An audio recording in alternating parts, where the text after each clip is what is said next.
Hey, hey. Welcome everybody to Miss Glow's Kitchen, where there's sugar, spice, and everything nice, where we slice, dice, and entice, using everything we can, from peppers to allspice. What's up, my people? Y'all know what time it is? See y'all in the kitchen.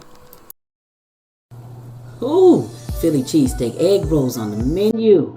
Let's get right into these ingredients. What you will need is, you will need some type of steak. You can cube it, chop it. I'm going to use shaved steak. You need egg roll wrappers, onion, bell pepper, a white cheese. So I got a white cheese here. I got Italian blend, Parmesan, and provolone. So it's really going to be up to you what you want to use. I got some mushrooms behind that steak right there. Then I'm going to use Sazon, seasoned salt, garlic powder, and onion powder. If there are other seasonings you normally use for your tacos or your steak or anything like that, you can use it because it'll work. You just want your steak to have some flavor, but you don't want to take away from the Philly cheesesteak flavor. So, okay, y'all, you know what I say, ain't nothing to it but to do it, so let's get to it. Well, fam, the steak is going already. Make sure you put a little oil in the pan. Olive oil, sunflower oil, canola oil, whatever kind of oil you want to use. You can use it. You can even use an olive oil, corn oil, vegetable oil. All right, anyway you want to get it hot, you want to get your steak put in, the mushrooms, bell peppers, onions. Now you want to season it. What I'm seasoning with is seasoned salt, garlic powder, and onion powder. But if you have some other seasonings that you prefer, it's fine to use them. But don't use strong herbs like thyme because you don't want to change the taste of this, or what a Philly cheesesteak should taste like. So what happens here is you want the peppers and the onions to cook down very well with the meat, and you want the flavors to all marry. You want them to be strongly in that meat because that is where the original flavor of the Philly cheesesteak comes from, is the veggies cooking down with the meat. Now, you want to have the stove on a medium heat. Please don't do medium high or high. A medium heat, and the reason why, if you put it on high, it's going to cook the steak fairly quickly, but it will leave your veggies a little undercooked. Now, what we're doing here is we want to cook these green peppers, these bell peppers, until they are really, really dark, maybe like olive green. So here you have a fresh looking green right here. But what you're looking for is you're looking for them to turn fairly dark. So like a dark olive green, if you will. So sort of the color of a pickle, if I can give you some kind of example. So anyway, that's why you want to put it on medium, because if you put it on high and then you keep cooking, it's going to dry your meat out. And you do not want dry meat. Of course, we don't.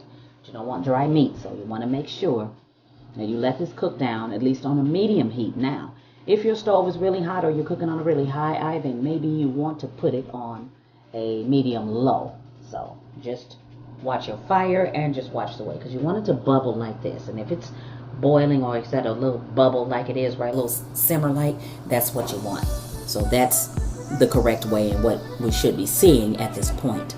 So you want to cook this fully cook it, because it's going into an egg roll. What happens with egg roll wrappers is they cook fairly quickly once you put them down in oil. Even if you have your oil at 350 degrees, egg roll wrappers cook fairly well and they will turn very dark. So your filling must be completely cooked before, and cooled off before you put it into the egg roll wrapper, and then you'll get a perfect egg roll. So just a few tips just to make sure you get this right. So if you're a beginner and it's your first time making them, or even if you're not, and it's your first time making egg rolls, then you want to know that. You can't have the filling too hot because you don't want to burn yourself when you're rolling up or you're wrapping the egg roll wrapper, if you will. Now, if I go too fast on here, then I just want to say early that the egg roll wrapper actually have the packaging actually have instructions as far as how to roll an egg roll properly. Hi, if you're new to my channel, please hit that like and subscribe button. If you are returning, then welcome back and thank you for joining me yet again. So let's get back to this steak that's cooking.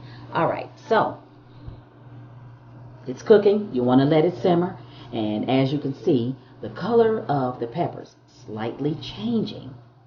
So we know that the onions will be translucent. We're not actually looking for pieces of onion to bite on, so they can be translucent, they can cook down. We're looking for the flavor of the onions to get down into that meat. So you don't want too much juice in your pan here, so you don't want these pan juices to be up even with the meat or something, because what happens is we don't want a wet mixture that's going into the egg rolls. So we want to rather, pretty dry, but it can be greasy, but just not wet with juice. So you want to be careful right there that that's not happening. So once again, you can get a perfect egg roll. All right. So we're watching before our eyes. We are watching the green peppers turn. So as they're cooking, we're watching them. So they are cooking down very well in just the way that we need for them to.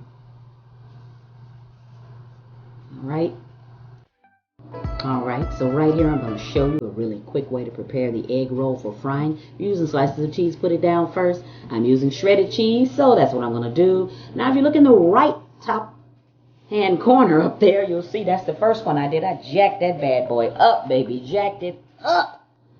So if you look to the left right here, you'll see the next 4 I did after that, I nailed it. So you will too. So if you mess 1 or 2 up, don't trip, especially if you've never done it before. Expect to mess up. If you don't, perfect. All right, so now what you want to do is pull that flap over. This should look like an opened envelope.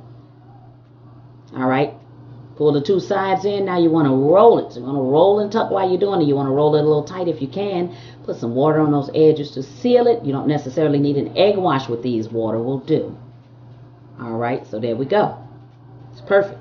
Now I've got the oil, and the oil is hot already. So these bad boys ready to drop in. Now you don't want to overcrowd your pot. So you don't want to put 6, 7, 8 in there. You put 3 or 4 at a time, and that's cool. So I'm making 5 of them. So I'm going to put 3 in and then 2. But here I'm going to show you. You do want to keep moving your egg rolls around. You want them to brown evenly. So if you leave them, the top part may be lighter than the bottom part. So you want to take your tongs and you want to move this around somewhat while they're cooking. So if your oil is really, really, really hot, your egg rolls will get ready quickly and they will get dark very quickly. So you will miss out on the golden brown if you don't watch it. The thing to keep in mind here is your filling is already completely done. So all you want to do when you put these egg rolls in here is you want to get them to a golden brown. And trust me, the filling, it'll be hot, so the cheese is going to melt. Don't worry about that. All right, so see, I see one of mine jacking up right there. That's all right though, because I did get about 4 perfect ones out of here, so we good to go. All right, so this oil is very hot, so it's anywhere between 350 and 375 now. I had the candy thermometer and I had measured it. So what happened here is I'm just gonna let them go anyway. Lowered the heat on the stove to like a medium. I don't want it on high. I don't want my food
Watching these so you can see that little corner right there that's sticking up out of that oil. It's going to make me have to turn that. And if necessary, I'll hold it down with the tongs. So yes, the oil is very hot. But that is okay. So I let these go this time. So a couple more minutes and this is almost ready. And so I want you to stay tuned. Don't go anywhere when I take these out. I'm going to make a very quick sauce to dip these in because you need some kind of dipping sauce. Now, normally, when I get a Philly cheesesteak sandwich, I don't dip it in anything. I just eat the greasy bread, the meat, the peppers. I love it. Oh my God, it's so good. But when you are doing these egg rolls, you need some kind of dipping sauce. So, if you don't want to make a sauce and you just want to use ranch or you just want to use mayo that you just stirred up very well, you can do that, especially if you don't feel like making a sauce or you don't have the ingredients to do it. So it just depends. So you have to work with what you have. So you have to remember that when you're cooking, you've got to work with what you have. You can't make yourself have what you don't have unless you're going to run out and go to the store every time. And sometimes we just don't feel like it. And so at that point, that's when we start looking in the pantry, in the refrigerator, to see what we got. So mayo is something we always have on hand, not Miracle Whip, actually mayonnaise. So don't make a mistake and stir up Miracle Whip and try to use that because that's not going to work. Alright, so I'm wrestling with this one. So you see, I'm trying to hold it down, but it's getting a little dark right there. I don't want it, so I want that edge right there. I wanted that to turn a little golden brown, but as you can see, the top part of that turned a little dark, so I took it out. Alright, now here you want to put 3 tablespoons of mayo and 1 tablespoon of sriracha. Now what we did do at the end of this is we put a dash, and really a dash, of some 2 times hot sauce. So it made it a little bit spicier and it made it really good. But if you don't like things really, really hot and you like a mildly spicy sauce or something, then this is good. So again, 3 tablespoons of mayo, 1 tablespoon of sriracha, and that'll do it for you. Mix it up really well, and hell, dip your egg rolls in there and have at it, baby. Enjoy, because I'm telling you, I will. So this takes a couple of minutes. Taste it, adjust it if you need to. So if you want to put some black pepper in it, or some more mayo, or even some more sriracha, you can. So you can adjust this to the way that you like it. And so at this point, I've cut my egg roll. I've cut it on a bias. I'm going to put it on this little plate. So what happens is I just want to arrange them here, and then trying to figure out if I want to put a little sauce on it. But anyway, as far as how it looks once I was done plating. And that's it. Look at that. Beautiful. Enjoy, people. Enjoy. Thanks for watching Savory Spices. See y'all next time. Don't forget to like, subscribe, and share.